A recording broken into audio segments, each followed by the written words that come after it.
Our first speaker is Venerable Tashi Choedup from India. Their pronouns are they and she, and Tashila is a trans feminine Buddhist monastic living in India. They will speak about socio-political work with the queer community in India. Welcome, Tashi Choedup. Thank you, Jampala. Thank you, everyone. It's wonderful to see the second session of IQBC happening, and all of us gathered here.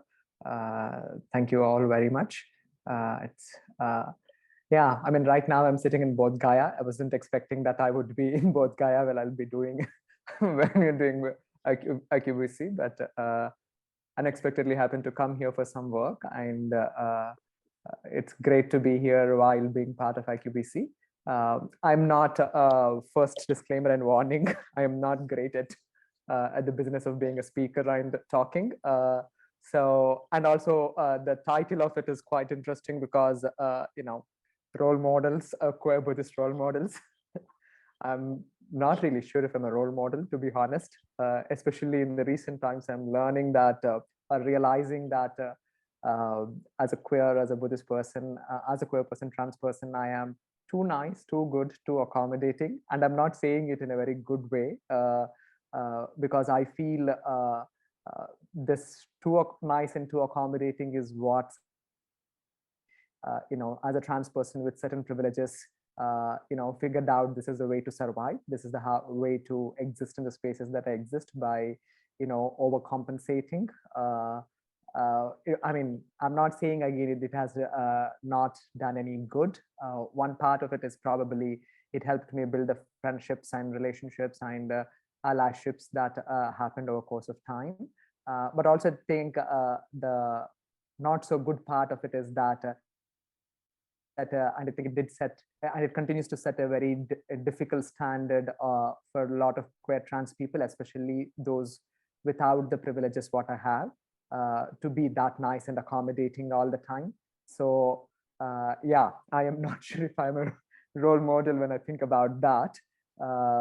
Especially in recent times, some of my friends reminded me how I am nice and good all the time, and how there is no room and space for rage and assertiveness and being a little stern about when one need to be. I think most marginalized people, including queer people or people from oppressed castes in India, find it really difficult because you are constantly in the mode of surviving, barely making it through. So yeah, I mean, having said that, of course, it's also kind of a, as a trans person, as a Buddhist monastic, I kind of often find it very difficult and challenging to navigate both the worlds, being a trans person in the Buddhist world and being a Buddhist monastic in the trans world. In the Buddhist world, I am not really Buddhist enough because I'm a trans person. I'm not really monastic enough, or there is some uncertainty about it because I'm a trans person. And in the trans world, I am not really trans enough because I don't look like one.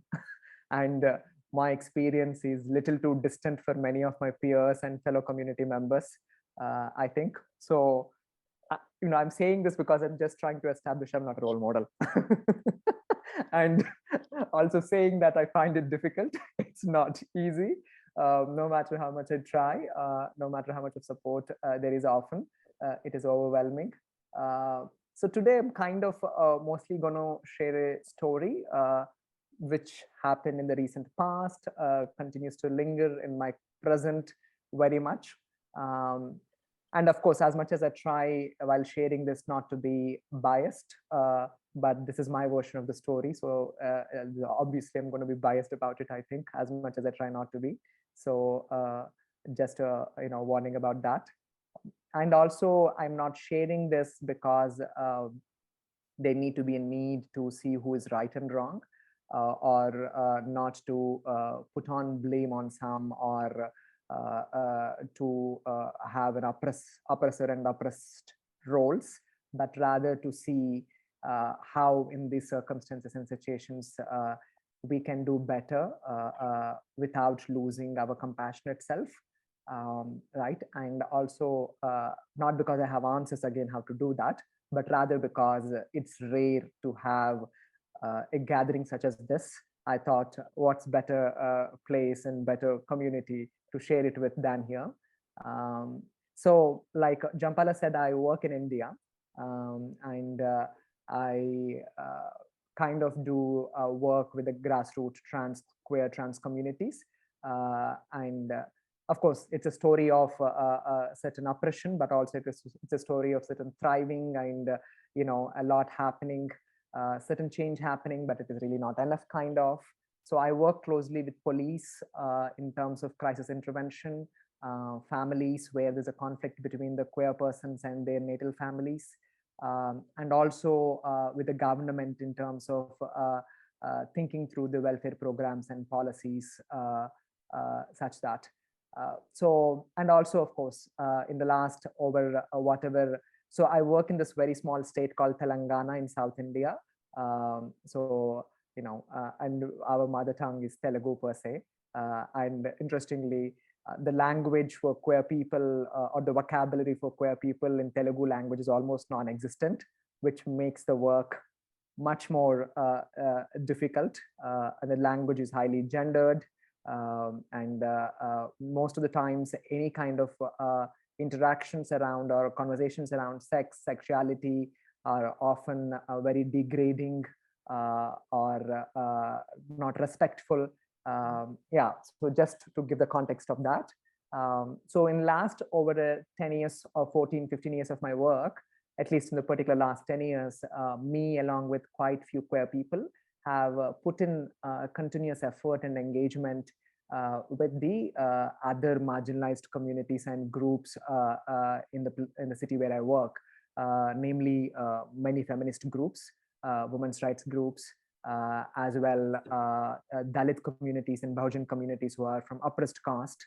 And in 10 years, the way this journey has happened, it's in some sense amazing to see, because in many ways we are the very younger queer movement compared to the rest of the cities in our country, like Bombay, Delhi, and others. But nonetheless, we started it with an understanding that one community's liberation, is not necessarily complete unless everyone else is liberated. So we had this intersectional engagement, for lack of a better word, between different marginalized communities in our pride marches, in our other political advocacies, and so forth. So after 10 years of that journey and work with feminist organizations and women's rights organizations in the city, right when we are in a point in time to think that, okay, we are arrived at a place where we are like, oh, we are good allies, we have good partnership, we have good collaboration. Some of us, queer people, along, of course, with certain support from some of our feminist friends, kind of envisioned a particular project for queer people, trans people in our city, especially to provide the resources and the support system that most queer people don't have in times of crisis. Like, for example, when they leave home or when they are thrown out of the house, they don't have a place to go to.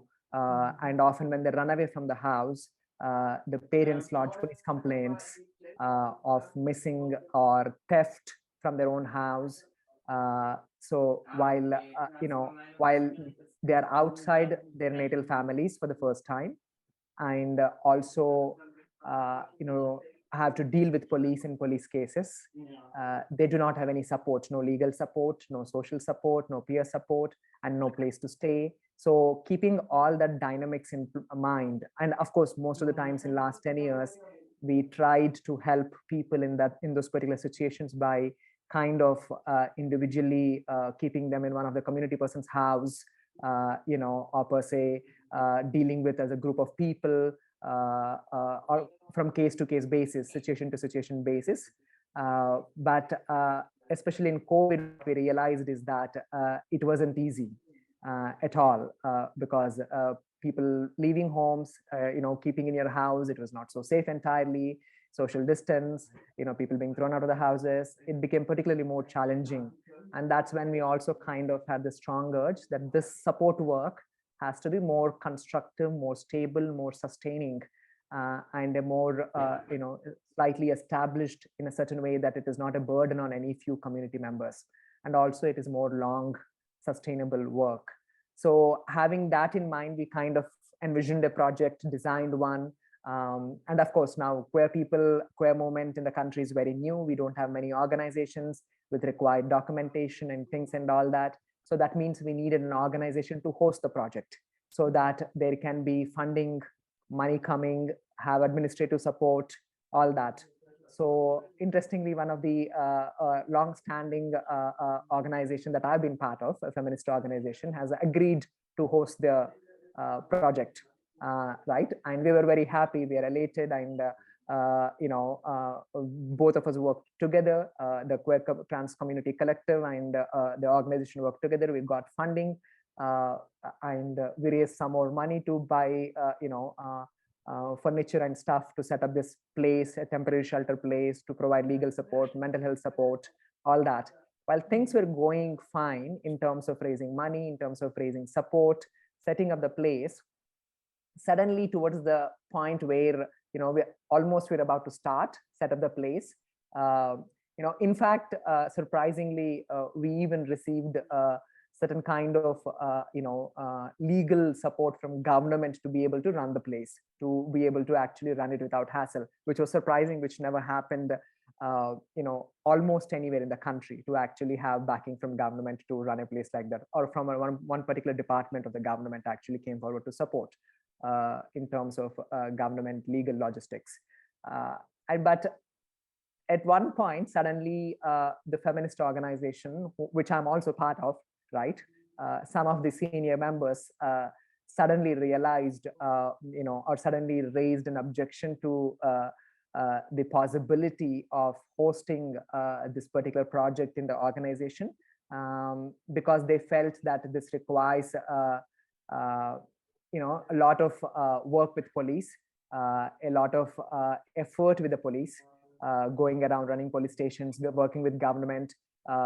People will come, there could be their reasons were possibly people will come, stay in the temporary shelter, there could be possibly self-harm, the families will come, there's going to be conflict. So they suddenly changed around it, saying that, okay, why don't you do it by yourself, independently, we will support you, right?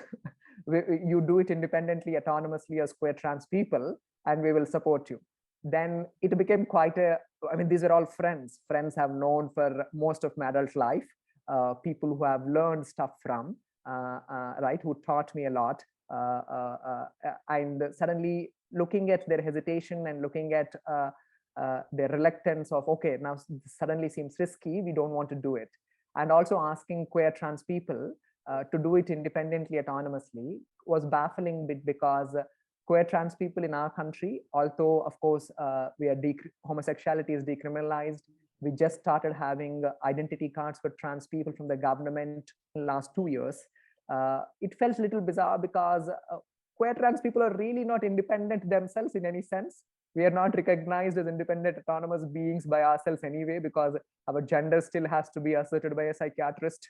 We still need to get an identity card by a government to be recognized as a trans person. So in no sense we are really independent. So why are my feminist siblings telling me that you run this independently, when they know what the reality is?